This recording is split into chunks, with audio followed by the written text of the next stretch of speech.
En ce moment, nous, supporters de Manchester United, ce qu'on peut observer, c'est que on fait beaucoup de matchs nuls, l'animation offensive est pauvre, et surtout, on manque de buts. On marque très peu de buts, on crée plus d'occasions quand même, mais on marque très peu de buts, on a du mal à marquer des buts, on a mis je crois un 7-0 en Coupe de la Ligue, ou en Cup pardon, contre le Barnsley, et c'est tout. C'est la seule fois où vraiment c'est incroyable. Contre Porto, on a mis 2 buts, non 3 buts d'ailleurs. 2 buts de Rashford et un but de Maguire. Sur le début de Rashford, c'est des très belles actions, hein. Mais c'est vrai que le gardien de Porto était un peu fautif. Le problème de but, il est finalement, sous l'ère Ten Hag, assez pérenne en réalité, puisque la saison dernière c'était pareil. Cette saison on voit qu'on a du mal à marquer des buts, on avait une très mauvaise différence depuis l'année dernière. Cette saison on voit qu'on a du mal à marquer des buts. Pour autant, le poste de numéro 9 avait été une priorité pour Erik Ten Hag, dans la mesure où on a acheté Rasmus Højlund, un prometteur attaquant danois qui jouait à l'Atalanta en Italie, qui a été acheté 70 millions je crois, et qui avait été à cette époque-là était sur les tablettes. Je crois c'était à un moment donné on parlait du PSG. Donc Manchester United et une troisième équipe, je ne me souviens plus laquelle. Peut-être Liverpool d'ailleurs, je ne me souviens plus. Après, c'est les jeux de transfert, c'est les jeux aussi du mercato où les agents donnent des rumeurs pour faire peser la balance et avoir plus de commissions et avoir un transfert plus conséquent. Mais c'était surtout Manchester United et le PSG. Bon, c'est quand même 2 clubs qui sont souvent cités pour faire monter les enchères. On a acheté Rasmus Højlund. Cet été, on a acheté Joshua Zirkzee pour mettre un peu on va dire de concurrence à ce poste. Mais le constat est toujours le même, on marque très peu de buts. Après, il y a d'autres joueurs qui doivent marquer des buts. Il y a les ailiers, ces nouveaux ailiers modernes, type Vinicius, Kylian Mbappé, Dembélé, Rafinha, Luis Diaz, Salah, ce type de joueurs qui sont sur les côtés mais qui sont finalement des attaquants gauche, des attaquants droits, qui sont capables de rentrer et de marquer, qui d'ailleurs Cristiano Ronaldo a fait son beurre la majorité du temps là-dessus, après en devenant un pur, enfin pas pur attaquant pour moi, il n'a jamais été pur attaquant, à part peut-être aujourd'hui à la limite, il y a 1 ou 2 saisons. Et Messi, pareil, était sur le côté droit, il a marqué énormément de buts comme ça. Il n'était pas avant-centre.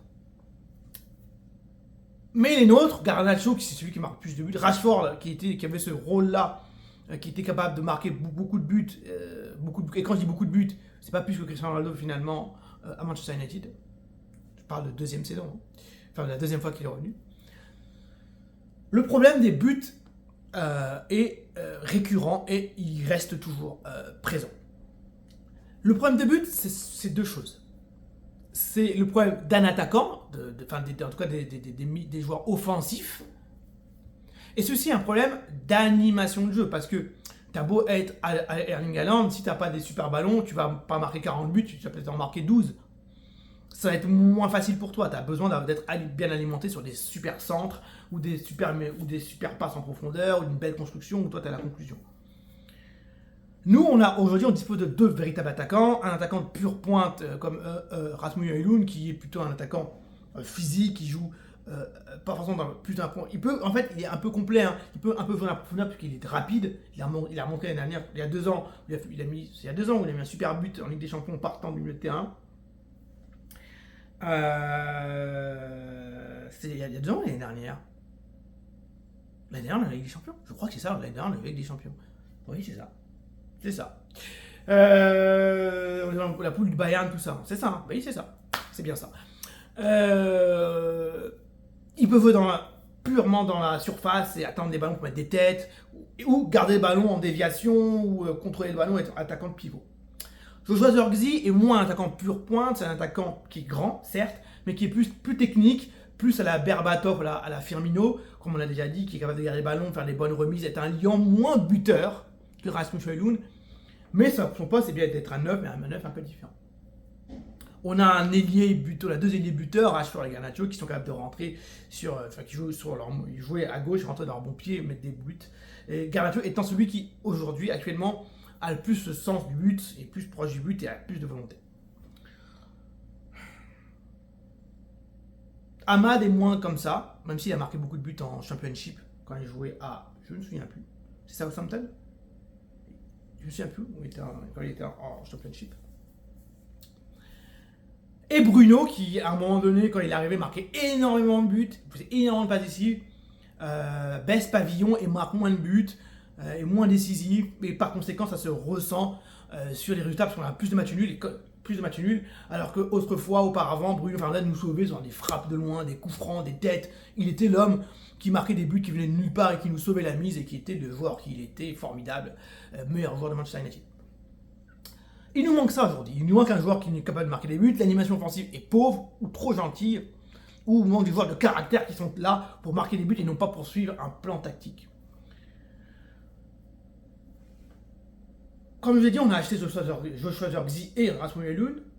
Rasmus Højlund, plus précisément, à un moment où Harry Kane était sur le marché. Harry Kane était sur le marché et nous, on participait à la Ligue des Champions. C'est pas comme si Harry Kane était parti au Bayern Munich alors que nous jouions pas la Ligue des Champions. Non, nous étions prétendants à la Ligue des Champions, on pouvait attirer un joueur de ce type.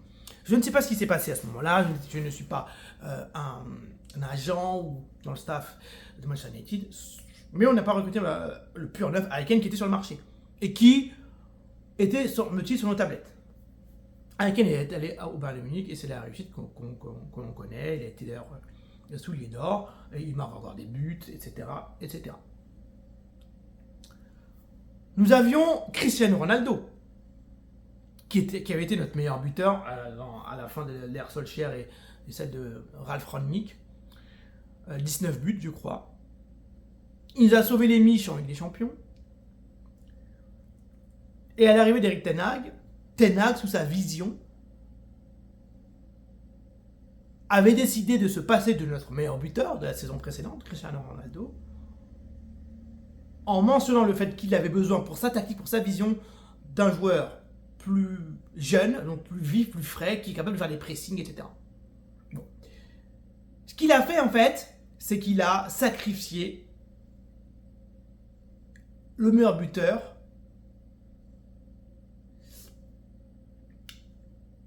en se justifiant en disant que c'est sa philosophie qu'il veut. Et ça, pour moi, je dis pas que si Cristiano Ronaldo était là, ce serait mieux et qu'il fallait garder forcément Cristiano Ronaldo. Je dis juste que le calcul a été mauvais. Parce qu'on a perdu un buteur, on a perdu un caractère aussi, qui avait ses bons côtés, parce qu'il avait ce caractère-là qui pensait qu'au but, qu'à marquer, qu'à la victoire.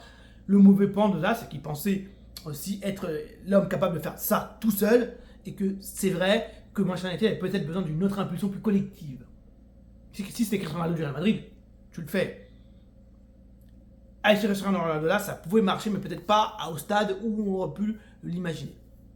Donc on a perdu notre meilleur buteur parce que il fallait être sous la philosophie de Ten Hag, et donc on a pris Rasmus Højlund qui reprenait plus ce critère-là de jeune pressing, en forme. Même on attend les résultats et ça pourrait arriver, mais du coup, en attendant, on ne marque pas assez de buts. Rashford, qui sombre, qui ne marque plus de buts, malheureusement. Martial, on n'en parle pas. Et un autre point important, c'est notre monstre qui est parti. Monstre dans tous les sens du terme, Mason Greenwood. J'en ai déjà fait une vidéo sur Mason Greenwood, une vidéo qui est vraiment sous-cotée, qui est pour moi la meilleure que j'ai faite. Allez la voir, sur Mason Greenwood, en tout début de saison, le monstre. Et j'avais dit dans cette vidéo que Greenwood allait faire énormément de bien à Marseille, pour deux raisons. La première, parce que c'est un formidable joueur de football, mais incroyable joueur de football, qui pour moi était l'un des meilleurs ailiers droits et qui pouvait avoir un avenir radieux. Très bon joueur techniquement, dans les passes, dans les petits espaces, dans les contre-appels, appels, et on le voit à Marseille. Mais la deuxième chose, c'est que ce mec pue le but.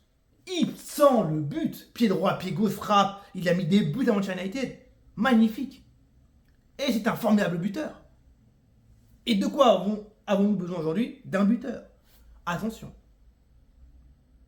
Je ne dis pas forcément que la meilleure idée eût été qu'on le garde. Cependant, moi, ce que j'avais dit, et ce que j'avais précisé dans cette vidéo, c'est que moi, j'aurais aimé qu'on le garde. Ah, c'est un violeur, harceleur, etc. Ah, je suis tout à fait d'accord, c'est impardonnable. Ah, c'est impardonnable. Il l'a fait, honnêtement, il doit être condamné, etc. C'est impardonnable. Moi, j'ai un pote, un enfant qui fait ça. Horrible. Mais il a été jugé. La personne qui s'est plaint a retiré sa plainte. Et je pense que par conséquent, Manchester United aurait dû, dans ce cadre-là, créer quelque chose autour de ce joueur pour pouvoir le garder parce qu'il fait partie du projet. Après, je peux comprendre que ce soit compliqué. Ça veut dire que, en synthèse, on aurait pu avoir, entre guillemets, Harry Kane, on ne l'a pas pris, il a préféré prendre un jeune. Donc on aurait pu peut-être avoir le soulier d'or. On a retiré l'un des meilleurs joueurs de tous les temps, Cristiano Ronaldo, qui était notre meilleur buteur auparavant. On a Rashford, qui est plus en confiance.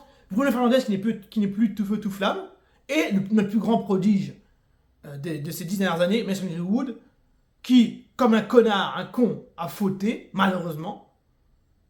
Pour lui, déjà, donc c'est sa faute. Grande part de sa faute. Mais nous, on n'a pas pu le conserver. Maintenant, il fait le bonheur de l'Olympique de Marseille. Il y aura un super match PSG-Marseille, un super classique ce week-end. PSG-Marseille, dans lequel Greenwood va briller par son talent. Maintenant, on se tape du Rasmus Højlund et du Joshua Zirkzee. On se plaint que le Garnacho soit le seul gars qui peut marquer avec ses limites.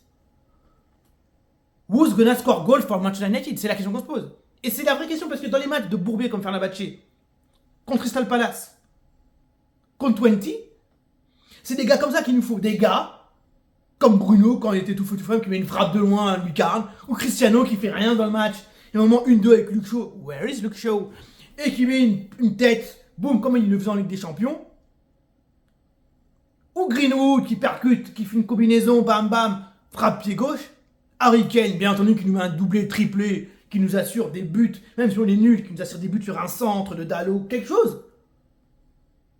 Le numéro 9, ou plus globalement, lui, la personne qui marque des buts, est hyper importante au foot. C'est la base du foot. Pour gagner, il faut marquer des buts. Il ne faut pas faire 10 passes, il ne faut pas faire des passes. Il faut marquer des buts. Que ce soit par un Haaland, c'est-à-dire un attaquant pur qui marque des super buts dans la surface, etc. Mais Haaland peut faire beaucoup d'autres choses, hein, bien entendu. Ou que ce soit un mec comme Greenwood, un Rashford Prime, qui peut déborder, crocheter, frapper, combiner. Il faut un gars qui pue le but, qui soit agressif, qui pense, qui dort, qui boit, qui mange but. C'est son obsession. Je m'en fous qu'il soit technique, je m'en fous qu'il soit comme R9, je m'en fous qu'il soit Ronaldinho, Bapesque, Cristiano Ronaldesque, je m'en fous. Je veux que ce soit un gars qui marque des buts. Et aujourd'hui, on n'a pas ça. Aujourd'hui, on a des agneaux. Comme disait Evra, on a des enfants, des petits-enfants qui suivent la leçon de professeur Tenag, qui leur dit faites des passes, ça se passe, et au final, voilà. Quand tu n'as pas des joueurs de grand talent ou une super génération comme Frankie de Jong, ou un collectif qui marche bien à l'heure, qui est devant, il y a un truc qui ne se fait pas. Il ne se fait pas. Il faut acheter des joueurs de caractère. Moi, j'ai été très déçu cet été. Joshua Zirkzee est un bon joueur. On pouvait mettre de la concurrence et acheter un joueur confirmé en attaque. Attention, je ne dis pas que les joueurs que je vais citer sont des grands joueurs. Ceci dit, on aurait dû peut-être y réfléchir. Ivan Toney, il est ce qu'il est, mais il est confirmé en première ligue. Peut-être que ça aurait été intéressant de vous mettre un pur neuf, confirmé, âgé comme ça. Watkins, on aurait peut-être dû y penser, même si peut-être ça aurait été dur. L'attaquant du Sporting, qui a 26 ans, là, le Suédois, bon, peut-être que là, lui, c'est peut-être aussi une surprise. Mais comme par hasard, il brille. L'attaquant de l'Ajax, le Porto, pardon, l'Espagnol, le Renoir. Bon, c'est un jeune, c'est quand même un profil qui ressemble à Rasmus Højlund. Pur neuf, dans une moindre mesure. Je vous l'accorde. L'animation offensive aussi, il faut la penser. Il faut la penser en fonction des buts. Qui va ramener des buts? Casemiro, il marque des buts, mais c'est plus le même. Bruno ne brille plus. Quelle animation offensive pour nos attaquants? Parce que Rasmus Højlund, on a beau le critiquer. Est-ce qu'il a des super ballons? Je ne le vois pas. Il peut bien combiner avec Garnacho, avec Ahmad, ou avec Rashford, je le vois pas hyper bien combiné. Il n'y a pas ce truc. L'animation offensive, plus globalement, est à revoir. Who's gonna score goals for Manchester United? Et je pense que c'est le vrai problème aujourd'hui. C'est soit on arrive à créer une animation offensive qui crée étincelle et dans laquelle beaucoup de joueurs peuvent marquer, Eriksen par exemple, Garnacho, Rashford, Bruno, Casemiro, Garté, peu importe, qu'on n'est pas forcément un meilleur buteur mais plusieurs buteurs, et ça peut le faire.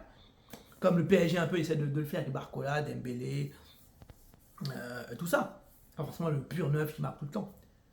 Ou sinon, on a une animation offensive qui sert le numéro 9, très bien.